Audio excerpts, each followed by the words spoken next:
You collect courses, download tutorials, save posts about productivity. But when it comes time to actually practice, you quit at the first difficulty or jump to the next project before mastering this one. It's not lack of willpower. It's that you never learn the structure that transforms beginner into master. Motivation comes and goes. What changes your life is a system that works even when you're not inspired. Have you noticed that you know people who started after you and are already way ahead? The difference isn't talent. It's how they structure learning. If someone recorded your last month, how many hours did you actually spend practicing instead of just consuming content about how to practice? This video will show you a Japanese 3-stage technique that transforms any complex skill into a clear, applicable path. It's not a shortcut. It's not a hack. It's the same structure masters have used for centuries to take apprentices from zero to mastery. You'll leave here knowing exactly where you're going wrong and what's the real next step you need to take today, not tomorrow. Let me tell you an ancient lesson that changes how you learn anything. There was a young man who entered an old dojo wanting to become a swordsman. On the first day, the master handed him a wooden blade and showed him a single movement, a simple vertical cut from top to bottom. The young man repeated it. The master corrected his foot position. The young man repeated again, 100 times that day, just that movement. The next day, the same, and the next, and the next. Meanwhile, he saw younger colleagues already training complex sequences elsewhere. He started to question, "Master, when will I learn the real techniques?" The master answered without looking at him, "You haven't mastered this cut yet." The young man felt shame. It seemed like he was stagnating while others advanced. But he continued. Months later, the cut came out perfect, without thinking, in the dark, in rain, with exhaustion. Then the master introduced the second movement, and then another, and one day, the young man realized, while others were memorizing sequences without foundation, he had a solid base. Each new movement fit on top of the previous one. There was no rush. There was construction. Now think about your life. How many times have you started learning something and, in the first week, already want to create your own method? How many times have you skipped the basic exercises because they seemed boring and went straight to the advanced ones? The problem isn't that you're impatient. The problem is that no one taught you that real learning has stages. Your brain wants novelty, wants to feel smart, so you consume information, change techniques, invent shortcuts. But innovation without foundation is just confusion disguised as creativity. Have you ever tried to learn something by copying an expert, but quit because it didn't come out perfect right away? Have you ever abandoned training because you didn't see results in 2 weeks? This isn't lack of ability. It's lack of clarity about which stage of learning you're actually in. There's a cycle. You get excited, start strong, encounter difficulty, lose steam, jump to something else. And you never build mastery in anything. The good news? This pattern has a solution. There's an ancient structure that organizes learning into 3 clear phases. And when you understand where you are, the path becomes obvious.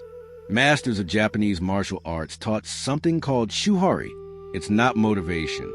It's not a trick. It's a map. Shu means obey. It's a phase of faithful copying. You don't question, don't adapt, don't create. You follow exactly what the master shows. Ha means break. You've mastered the basics and now start testing variations, adapting to your body, your rhythm, your context. Re means separate. You've transcended the method. Now you create your own style, but based on solid foundation. Most people try to start at Re, want to innovate before mastering, want to create without having a base. And that's why they never move forward. The rule is simple. Imitate until you master, adapt until you refine. Create when you have roots. A blade doesn't get sharp in one day. It goes through stages. It's forged in fire, shaped by a hammer, polished on stone, sharpened through repetition. Skipping stages results in a fragile blade. Respecting the process results in something that cuts through any obstacle. It doesn't matter what you want to learn. Programming, music, writing, sales, art. The path is the same.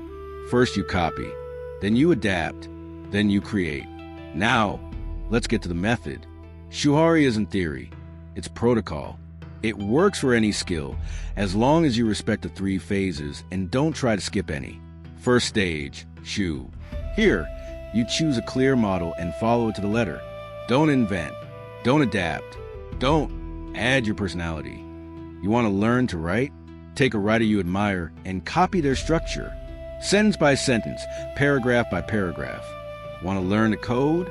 Take functional code and type it all out line by line until you understand each part. Want to learn guitar? Play the song exactly as the teacher shows, finger by finger, without changing anything. This phase seems boring to the ego. The ego wants to shine, wants to be original. But originality without technique is amateurism. Here you build muscle memory, mental patterns, internal vocabulary. It doesn't depend on motivation.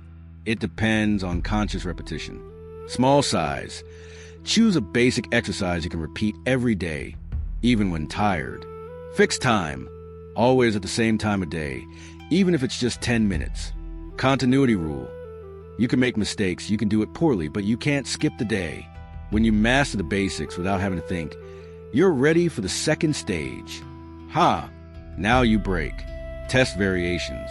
Adapt to your context. Take the structure you've mastered and start playing with it. Writer? Now you vary the rhythm. Test another tone. Experiment with your own metaphors. Programmer? Now you modify the code, test other solutions. Optimize. Musician? Now you improvise over the bass you've mastered. Here you develop identity. But notice, you can only break what you've already mastered. If you jump straight here without going through Shu, you'll create on top of weak foundation. And when pressure comes, you crumble.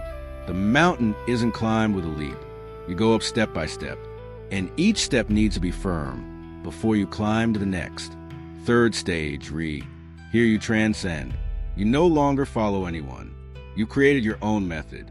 But it didn't come from nowhere. It came from years of Shu and Ha. It came from mastering the basics, testing variations, and refining until you found what works for you. Few get here, not because it's impossible, but because most quit at Shu or jump to Ha too early. I'll give you a real example.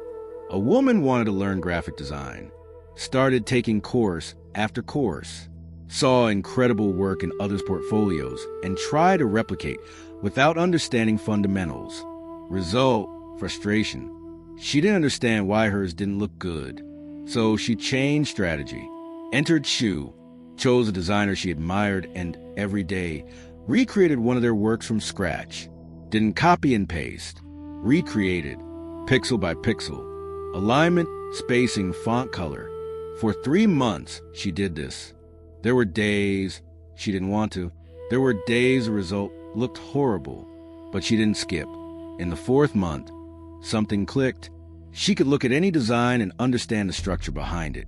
Then she entered Ha, started taking the structure she'd mastered and testing variations. Changed colors, tested different layouts, experimented with typography. And in the 6th month, she created her first original work that actually worked. It didn't come from talent. It came from respecting the process, from not skipping stages, from understanding that mastery is construction, not inspiration. So here's the challenge. Choose a skill you want to master. Just one. And today, right now, you're going to start at Shu. Choose a clear model. Someone who already does well what you want to do. And copy. Don't adapt. Don't invent. Copy with full attention. Subscribe to the channel if you want to build real mastery. No shortcuts, no deception. And comment below, what's the skill you're going to master, and who's the model you'll follow in Shu? Let's build this together. The truth is this: eternal preparation without practice becomes intellectual procrastination. You don't need more information. You need structure. Shuhari is structure. Imitate until you master. Adapt until you refine. Create when you have roots. Don't skip stages. Don't invent shortcuts. The mountain doesn't get smaller because you're in a hurry. It's only conquered when you respect each step. Masters aren't born ready. They start by imitating. Spend years on the basics. Refine through repetition. And only then create something of their own. You want to be good at something? Stop collecting techniques and start mastering one. Stop seeking originality and start building foundation. Originality comes later. First comes the silent work. Going back to the young man at the dojo, he didn't become famous for innovating quickly. He became famous for mastering the basics so deeply that everything that came after became natural. His decision was simple: respect the process. Your decision now is the same. Choose Shu, choose a model. And today, in the next 15 minutes, you're going to do the first conscious repetition. It doesn't need to be perfect. It needs to be done. One line of code, one sentence copied, one chord played, whatever it is, but do it